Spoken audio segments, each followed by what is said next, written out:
Hello! Today we are going to work through a comprehensive revision set for Grade 8 Mathematics. This session is all about multi-step methods, where we link different mathematical skills together to solve complex problems. Our learning objectives for this session include plotting and identifying nonlinear functions, calculating bearings from diagrams, determining independence and probability, solving ratio and sequence problems, and analyzing 3D shapes and grouped data. By the end of this video, you'll be able to tackle these diverse topics with confidence. Let's get started with question 1, which focuses on graphing a quadratic equation. Our first task is to graph the equation y equals x squared minus 3. We are provided with a table of values ranging from x equals negative 4 to x equals 4. Let's start by plotting these points on our coordinate grid. First, we move to negative 4 on the x-axis and up to 13 on the y-axis. Next, negative 3 on the x-axis and up to 6 on the y-axis. Then, negative 2 and 1, negative 1 and negative 2, 0 and negative 3. This is our y-intercept. Now the positive side, 1 and negative 2, 2 and 1, 3 and 6. And finally, 4 and 13. Now, we join these points with a smooth curve. Notice how it creates a symmetrical shape. Now that we have our graph, let's answer the follow-up questions. Part B asks us to describe the shape formed by the graph. This characteristic U-shaped curve is known as a parabola. Any equation where the highest power of x is 2 will create this type of shape. Moving on to Part C, we need to evaluate the statement, these points will plot a straight line. This statement is false. The reason is that the equation is quadratic, not linear. In a straight line, the change in y for every 1 unit change in x is always the same. Here, as x increases, y changes by different amounts. For example, between x equals 0 and 1, y changes by 1, but between x equals 3 and 4, y changes by 7. Because the rate of change is not constant, the result is a curve, not a straight line. We've successfully plotted a nonlinear function and identified its properties. Next, we move to question 2, which involves bearings. A bearing tells us a direction using an angle measured in a very specific way. There are 3 golden rules for bearings. They are always measured from north, always in a clockwise direction, and always expressed as a 3-figure number. Looking at our diagram, we want to find the bearing of Antvil from point O. We start at north and turn clockwise until we hit the line leading to Antvil.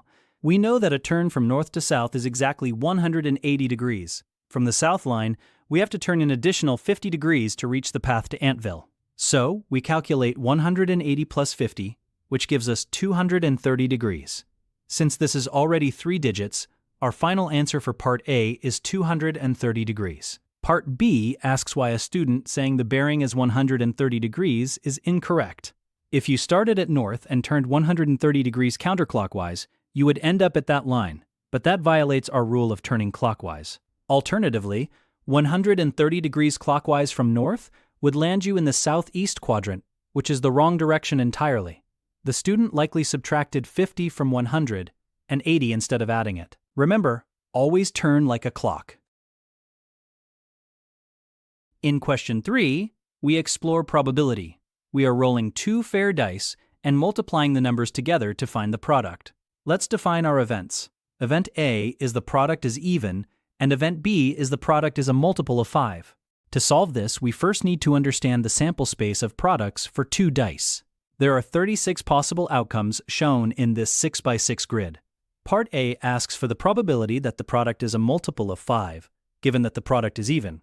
This is conditional probability. First, how many products are even? If we count them, we find that 27 out of 36 products are even. This is our new total for this condition. Now, out of these 27 even products, how many are multiples of 5? The multiples of 5 in the even group are 10, 20, 30 from the second row, 10, 20, 30 from the fourth row, and 10, 20, 30 from the sixth row. Counting them in the table, we have 9 such outcomes. So, the probability is 9 over 27, which simplifies to 1 over 3. Now let's look at Part B. We need to find the overall probability of event B, which is that the product is a multiple of 5. Wait, let's look at that 5th row carefully. Since one die is a 5, every product in that row is a multiple of 5. That is 6 outcomes. Then, in the 5th column, Every product is also a multiple of 5. Counting these without double counting the center 25, we have 6 plus 5, which equals 11 outcomes. So, the probability of the product being a multiple of 5 is 11 over 36. Finally, Part C asks us to explain why events A and B are not independent. Events are independent if the occurrence of one doesn't change the probability of the other. Let's compare our results. The probability of B given A is approximately 0.333, and the probability of B is approximately 0.306. Since 1 over 3 is not equal to 11 over 36, the probability of B changes when we know A has happened. Therefore, the events are not independent. We have shown that knowing the product is even slightly increases the chance that it's also a multiple of 5. Moving on to question 4, we are looking at the ratio of teachers to learners on a school trip. The ratio is 1 to 15. This means for every 15 learners, we must have at least one teacher. Part A asks us to write this as a fraction, representing the number of teachers needed for each learner.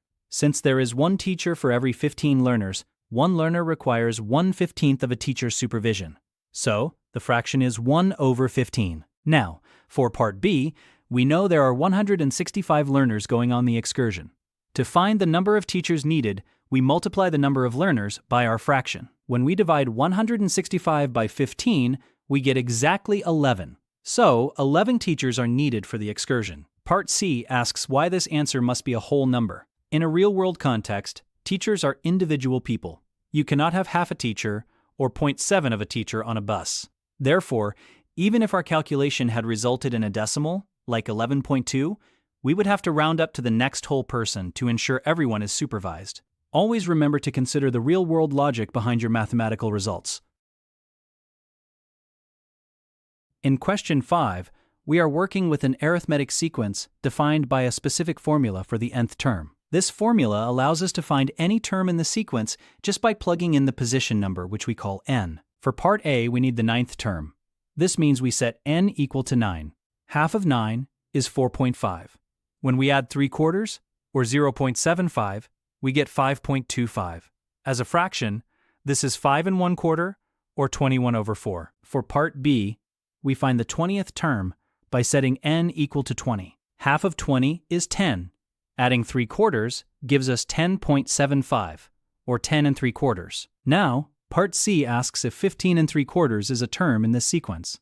To find out, we set the formula equal to this value and solve for n. First, let's subtract 3/4 from both sides. Now, to solve for n, we multiply both sides by 2. N equals 30. Since n is a whole number, 30, it means that 15 3/4 is indeed the 30th term of the sequence.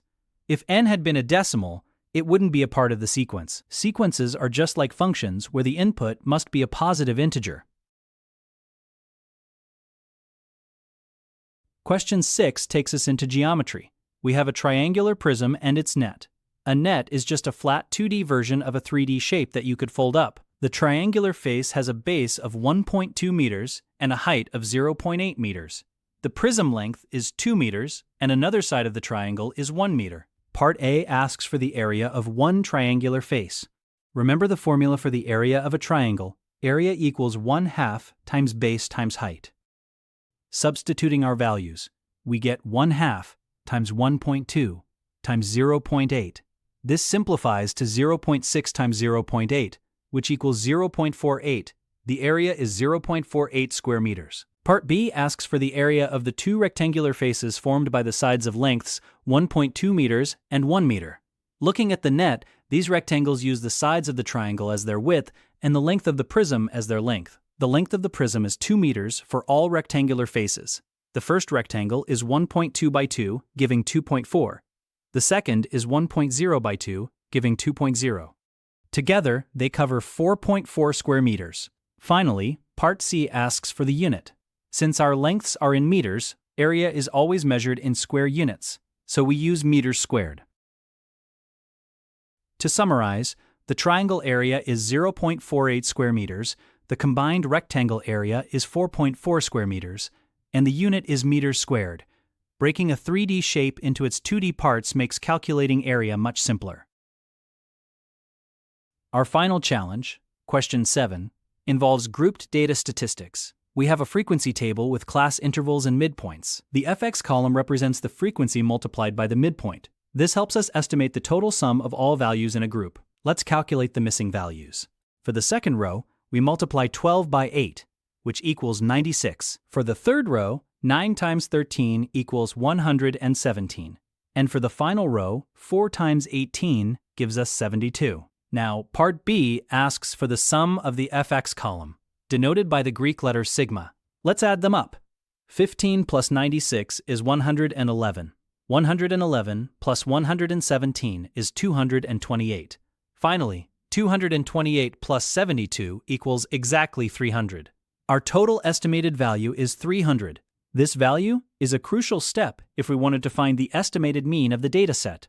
We've covered a massive amount of ground today. Great job finishing this revision set.